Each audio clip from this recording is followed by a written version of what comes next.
Hello everyone! Welcome to a little something from the SemiShiraKawaGata household.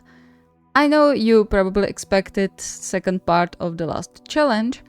However, I kinda want to move the SemiShiraKawaGata storyline along, because there's more stuff to come. So let's get into it, shall we? As always, special thanks to my lovely patrons and all you who subscribe and watch this video. You're keeping this channel alive and going. Thank you very much, and I hope you will enjoy.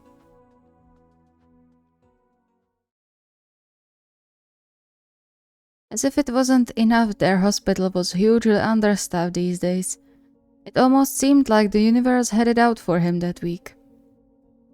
Delays and nerves. That's how Shirabu's time at work could be described.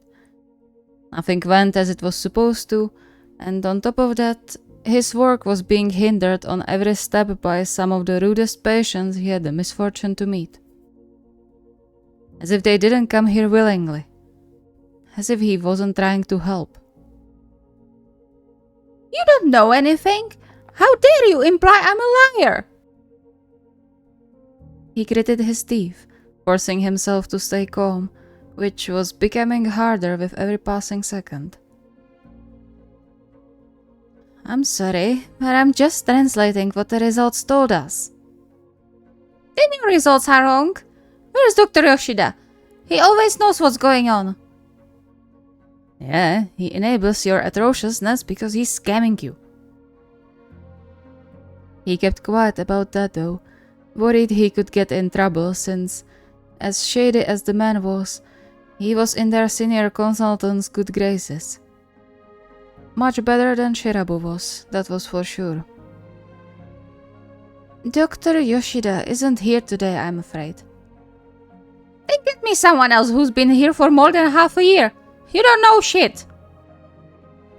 Ma'am, please refrain from such words.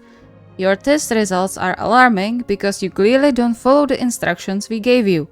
We can't do anything for you unless you start following the diet and stop drinking so much. The woman gasped and started to tirade again, but Shirabu couldn't care less anymore, doing what was required of him before leaving, still hearing the woman's yelling from down the hallway. He wasn't sure whether he wanted to break something or cry. Sure, being a doctor was fulfilling, and seeing his patients get better was a reward like none other.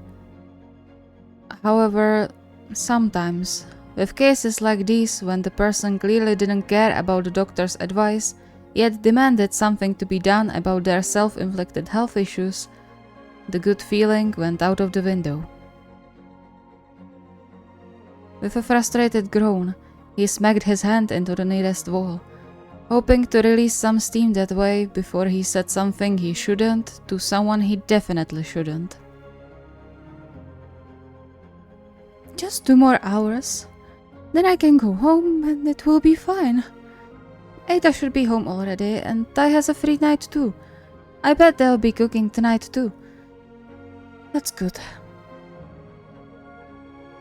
Some of the lost willingness to carry on returned to his body, giving him the needed push to straighten up and head back to the waiting room to call another patient to the consulting room.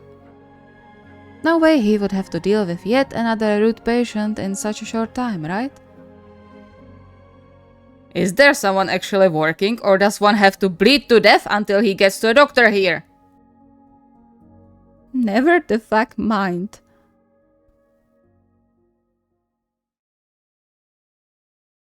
He leaned into the car horn with all his strength, gritting his teeth when the guy blocking the road with his ginormous truck he surely had no need for flipped him off, before he finally, after 10 minutes, graciously decided to back out of the road to let the cars drive around him. Cursing rather loudly for his usual, Shirabu stepped on the gas and sped up in the direction of home, clenching his hands on the steering wheel so hard his knuckles turned white. What did he do to deserve this? What? He was doing his best to be there for people, help them to his best knowledge and skills, and what did he get in return? He startled himself with how hard he slammed the door of their flat, but he couldn't really care less if the neighbors complained again. If only they knew. I'd say welcome home, but you look like you'd rather be anywhere but here. Paused mid-step by the gentle voice, he realized that while he didn't care what their neighbors thought of his loud entry, there were people whose opinion he did care about. Sure enough, Semi was watching him with a raised eyebrow and more than a little concern in his eyes, while Taichi tried his best to keep eye contact with him instead of looking away, still visibly shaken by the loud bang. And while neither of those made the bubbling anger within his chest dissipate, it was enough to make him feel somewhat bad. Sorry. It's fine. What got you so roughed up? Work, obviously. People don't know what being grateful is anymore.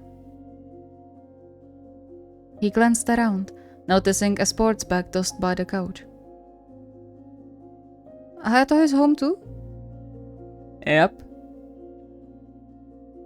Speaking of the devil, Hayato flashed him a wide grin, still drying his hair and dripping water everywhere on top of making a mess with his bag, which he never put away himself. As expected, he immediately plopped down next to Taichi, completely ignoring the bag in the middle of the room and the water he traced everywhere. Unbelievable. Had to finish earlier. Someone busted a pipe in the gym and the Kurt is underwater. Shirabu just grumbled under his breath, trying his hardest not to let the frustration bubble over. But one look at the now wet towel just tossed over the couch was too much. Can you at least clean after yourself when you have time on your hands? Taichi flinched, while Hayato just shrugged as if it didn't even concern him. I'll put it away later. What's the rush? Very close to throwing the nearest thing at him, Shirabu gritted his teeth, opting to get something to eat instead of starting a yelling match. His throat already started to hurt. But just as he was about to squeeze around Semi, his elbow caught something on the counter, which was followed by a sharp shattering sound as the mug broke into pieces. God damn it! What idiot put it here?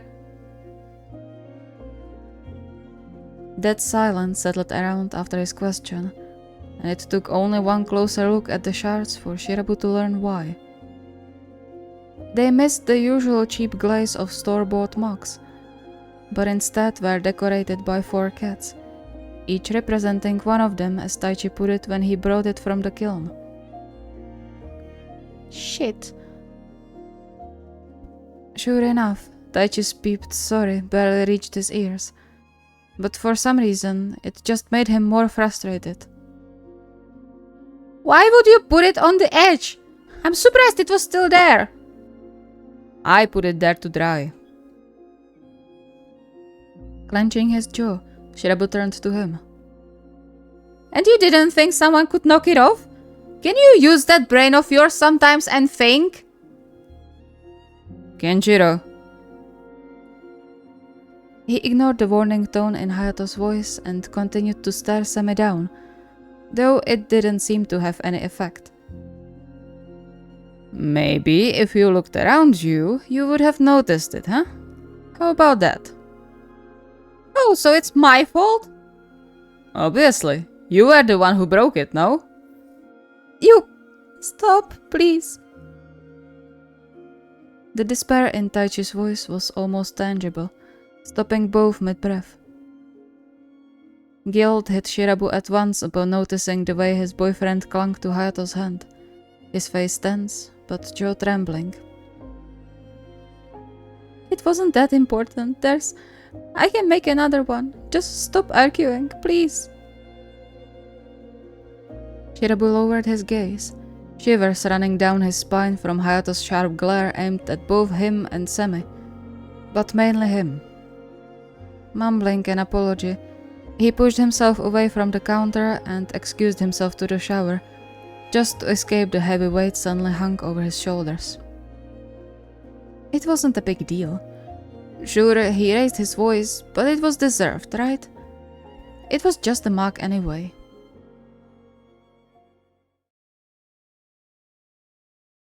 Quiet tapping of his bare feet echoed through the flat as he carefully made his way back into the now empty living room, feeling like absolute shit. Well, maybe more like a total asshole, but whatever. The crushing guilt hit him soon after he left the bathroom. Not only did he broke his promise to control his temper at home, knowing how much he could hurt his boyfriends with snapping at them since he had an unfortunate talent to go for rather low blows at times. He also broke something dear to Taichi, and on top of that yelled at him for his own mistake. And argued with Semi in front of him too. Damn it, damn it, damn it! Once in the living room, he headed straight to the garbage bin, diligently pulling all the pieces of the mug he could find out again. He could repair it. Hayato surely had some glue he could use. He was repairing broken bones and torn muscles on a daily basis. A mug was easy compared to the complexity of a human body, right?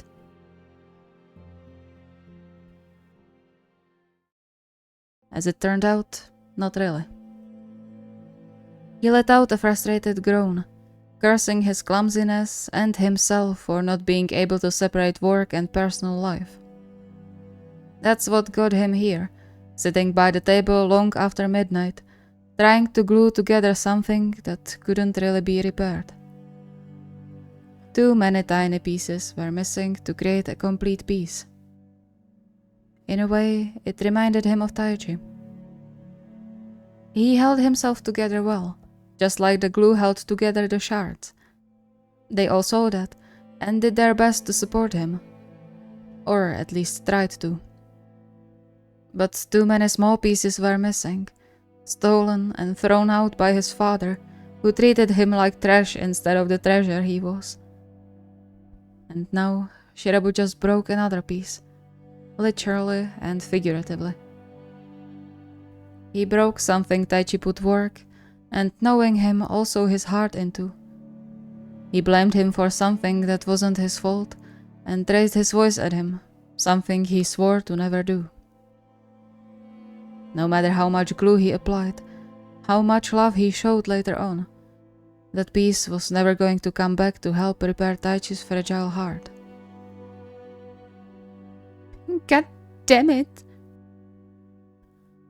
What are you doing here so late? He flinched, startled by the hushed voice behind his back, and then cursed under his breath when the shard fell from his hand. I'm trying to put it back together. With a quiet hum, Hayato settled next to him, the faint glow of the solar light bulb illuminating his sleep-laced face. He looked even more handsome like that, but Shirabu didn't have the mind to admire his boyfriend's features at that moment. He tried to stick the last few pieces together, but just like before, he was missing several tiny ones that were now probably lying somewhere under their counters. You don't have to repair it, you know. Tai said he will make another one. Despite his calm tone, the gentle warning, perhaps reproach too, in his voice was not lost on Shirabu. He sighed. Both were justifiable in this case. That's not the same though, is it? A new one won't have the same value. I have to repair it. It has to be this one. Hayato stopped him mid-movement. Are you sure you are talking about the mug? A defeated sigh escaped Shirabu's mouth, Hayato's words just voicing what he tried so desperately to hide out loud. How is he doing? He's fine. Eta took care of him and they are sleeping already. Alright, that's good. He didn't get to talk to Taichi before he went to bed, but perhaps it was better that way. He would calm down and think of what he wanted to apologize for without emotions running high. He was sure Taichi would forgive him, though he knew he didn't really deserve it. Not this fast, at least. One glance at the cracked mug told him just how desperate he was. Though if it made sure Taichi knew he was sorry and that he still loved him more than anything, he would gladly fall to his knees in front of him to beg for forgiveness. Not that Taichi would ever want that. He was way too kind, despite his father's attempt to beat it out of him. Can you help me? He wasn't entirely sure whether he was asking for help with the mug or smoothing over his mistakes, but Hayato understood either way, giving him one of his soft smiles as he gently patted his cheek. Sure thing. I guess we can still use it as a decoration.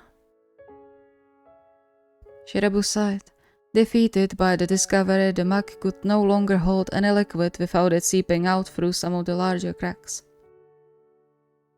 He tried so hard, and it was all useless. Kinda like the mug was a result of Taichi's hard work, only for him to break it. I'm sorry, Tai. I didn't mean for this to happen, or to yell at you. I won't try to excuse that just because I was stressed. I'm sorry. A gentle touch sent jolts through his skin. He instinctively covered the hand on his shoulder, squeezing tight, but not hard enough to leave bruises. A gesture learned through a lot of mistakes. It's alright. No, it's not. I can't just snap at you like this. He raked his fingers through his hair. And you love that mug too. Yeah, but it's not something that can be replaced. It's not about that. Determined, he met Taichi's eyes, once again reminded how grateful he should be for having him in his life. A gift he didn't treasure enough sometimes. Say, how about I take you out? We can do anything you want. Go anywhere you like. My treat, no matter the price. You don't have to, it's fine. But I want to. He took Taichi's hand in his, feeling his cheeks heating up a bit when he left a kiss on the slender fingers. I want to see you smile again, and taking you on a date is the best I can do right now. Taichi's eyes widened, his cheeks too coloring red, but the hint of smile in the corner of his lips relieved the pressure on Shirabu's chest in an instant. Sounds good to me then. Can we go somewhere with less people though? Please. Of course, anything you want. He paused before wrapping his arms around Taichi's waist and hiding his face in his shoulder. I love you, okay? I've never stopped and I never will. You are too precious to not love. He was sure he heard Taichi's hitched breath before he returned the hug. But as strange as it felt to speak his feelings out loud, he had to say it. For Taichi's sake. He had to repair this. He had to. Thank you so much for watching. I hope you enjoyed. So as I said at the beginning, there's more stuff from the SemiShiraKawaGata storyline to come. Hence why I'm writing this video, or why I wrote this video. Since I need this and the other thing that I'm planning to happen before I get to more Polyship challenges. So expect another part of SemiShiraKawaGata soon-ish, I suppose. And yeah, I really hope you are enjoying the SemiShiraKawaGata storyline, because they are still my favorites. Even with so much love I have for Teru show and Otana, and Tana show overall. I love these 4, so I hope you enjoyed. If you have any request or idea, the request form is linked in the video description. See you next time.